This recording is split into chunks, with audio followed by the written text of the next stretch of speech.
命由八字先天定，运由风水起波澜。我是三亮道人。今天呢，我们继续一起揭开命运的奥秘，掌握命理与气场能量，帮助您趋吉避凶，福运相随。如果您有问题，欢迎加入我们交流群，免费咨询，或者呢，在评论区给我留言。好了，现在就让我们开始今天的解析。2025年乙巳蛇年，对生肖虎而言，既是一个迎接挑战的时期，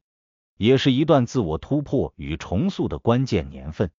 由于生肖虎害太岁，受星象与能量场的转变，属虎人将在各个方面面临全新的机遇与考验。无论如何，只要能够积极应对，灵活变通，你就能在这一年化解不利，苦尽甘来。为了帮助生肖虎掌握全年的运势玄机，并避开难题，抓住好运，下面我为你进行解析。首先，财运方面，生肖虎在蛇年呈现谨慎乐观、步步为营的态势。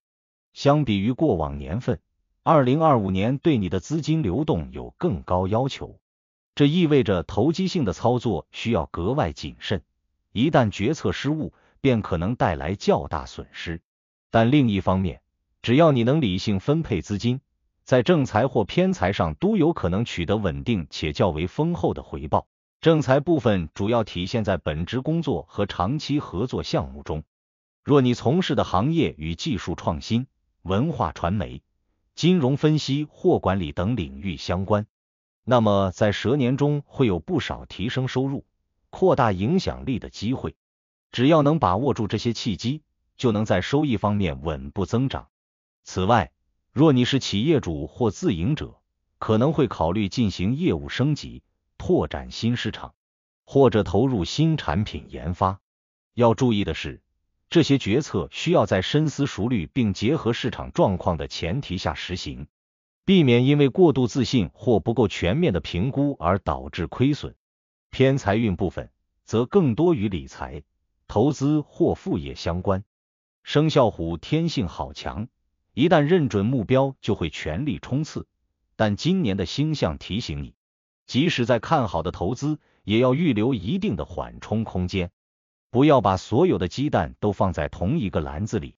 多元化的理财布局或与可靠伙伴合作，往往能为你带来更稳定的被动收入。一些从事自由职业的虎年出生者，也可能在蛇年里遇到赏识自己才华与能力的合作者，从而开启副业或建立新的合作渠道。总而言之，财运在这个年份不是从天而降的幸运，而更偏向于多劳多得。只要你能脚踏实地的做好规划，并且保留一部分资金应对突发状况，就能让钱包逐渐鼓起来，为今后更长远的经济发展奠定扎实的基础。再者，事业方面对生肖虎来说，一直是个人价值的核心展现。进入蛇年后，你会比以往更渴望在工作或事业层面取得新的突破。某些在过去被耽搁的项目，会在本年度迎来转机。那些对你一直抱有质疑的竞争者，或许也在这一年逐渐意识到你所拥有的实力与潜能。对于在职场中打拼的生肖虎而言，蛇年提供了2条主要发展路径。其一，在原有的岗位或行业中精耕细作，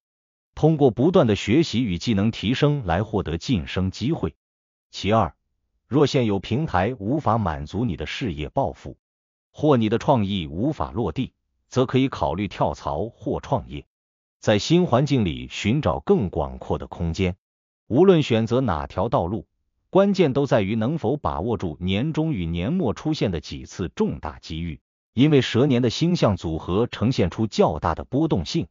市场环境可能在短时间内发生迅速变化。如果能够保持敏锐度，及时修正策略，你将有望在竞争中脱颖而出。倘若对某个领域有兴趣，或者一直想启动一个属于自己的项目，那么建议在年初做好计划与资源储备，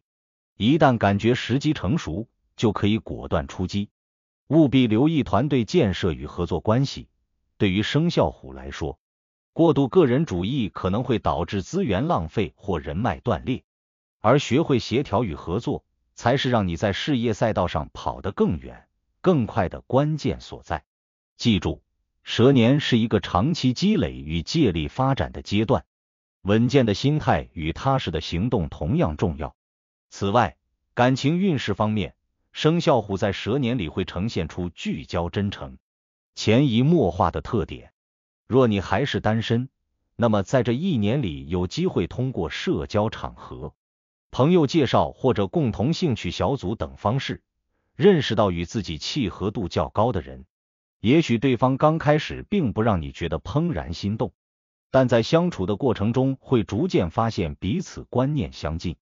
性格互补，从而自然而然地产生感情升温的可能。要注意的是，生肖虎在情感中往往略显强势，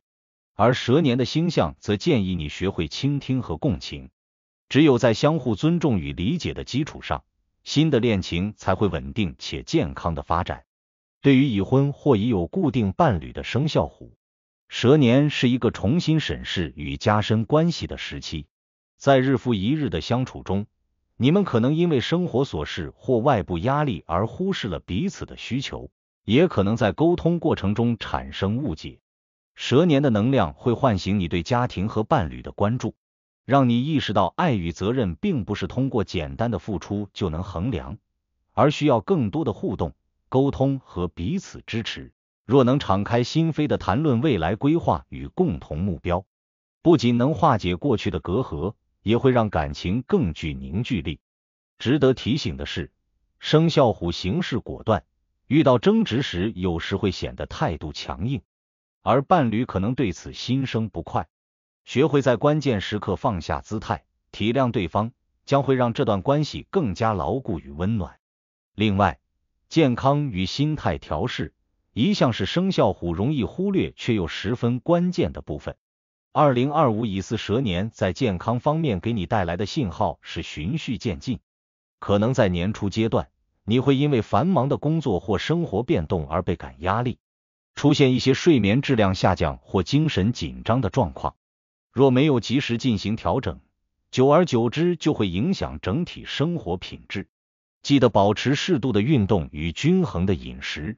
尤其要留出足够的时间进行休息与放松，让身体机能更好地调试到最佳状态。对于生肖虎来说，蛇年也非常适合尝试一些调试心灵与放松精神的活动。如果你有条件，可以为自己安排一次短期的旅行，或者定期进行户外运动，让心情从紧绷的环境中抽离出来。在蛇年的中后期，你会渐渐感到精神与体力都得到明显的恢复与提升。这时候若能坚持健康的生活习惯与情绪管理方式，将为你在下半年的关键冲刺保留足够的能量。此外，要特别关注一些潜在的慢性问题，适时进行医疗检查，防患于未然。所有这些努力都是为了让你在应对工作与生活挑战时保持稳定的体能与专注力，从而真正做到身体与事业双丰收。需要注意的是，社交与人际关系是生肖虎在蛇年中必不可忽视的领域。在过去，你或许在社交场合中展现出强大的领导力和自信心，但可能也因此给别人留下过于强势或高高在上的印象，导致一些潜在合作伙伴或朋友产生距离感。2025年则是一个修正与拓展人脉的好时机，既要在关键时刻释放你的魄力与胆识，也要学会更好的倾听与共情，给他人提供展示自我或表达想法的空间。通过更和谐的互动，你会发现身边有不少具有真才实学的人，可以成为你的事业伙伴或人生良师。与此同时，蛇年里的贵人运对生肖虎来说较为可观，可能会遇到能够给你带来关键资源或帮助你开阔思路的人。这些贵人有时并不一定是上级或年长者，也可能是比你更年轻但思维活跃，对行业趋势有前瞻认知的同辈。只要你在合作过程中能尊重对方的专业与建议，避免以前辈或领导者的姿态自居，就能与这些人建立稳固而互利的关系。特别是在团队项目或集体活动中，你所代表的正直与果敢，将为团队注入关键的凝聚力。但也要记住，不要忽略团结与分工的重要性。需要重视的是，生肖虎天生就具有冒险与创新的基因，但也容易在行动时忽视对风险的评估。2025年的蛇年中，你的冒险精神仍然值得保留，但需要在更理性的框架下去施展，尤其在事业拓展、投资理财或合伙创业等方面。一旦决定出手，就必须做好充分的准备与后备方案，以免一个不慎就陷入被动局面。记住，不是所有的失败都能以勇气和热情来弥补。科学的规划与数据支撑才是你在动荡时期最稳固的依托。在此过程中，你也要重视周围人的意见与反馈。虽然生肖虎对自己的判断力一向颇具自信，但当你身处新的领域或面对未知的市场时，学习倾听并整合多方信息，往往比单纯的按照个人感觉行事更具可行性。遇到重大决策时，先通过理性分析，收集情报，再结合自己的远见与魄力，最终做出适合自身条件的判断。这样一来，在行动层面你就能避免盲目的冒进，保证成果的可持续性。此外，要有容错心态，即使出现某些失误，也不必过分沮丧，及时复盘，总结经验才是关键，让你在下一次行动中更加成熟稳重。生肖命理提醒，生肖虎在2025年乙巳蛇年的整体运势，是一个需要平衡冒险与稳健、独立与合作的年份。无论是财运、事业还是感情，你都拥有相当可观的潜力。只要能避免冲动行事，注意策略与节奏感，都能在逆势中开创一片新天地，为自己的人生开启全新的篇章。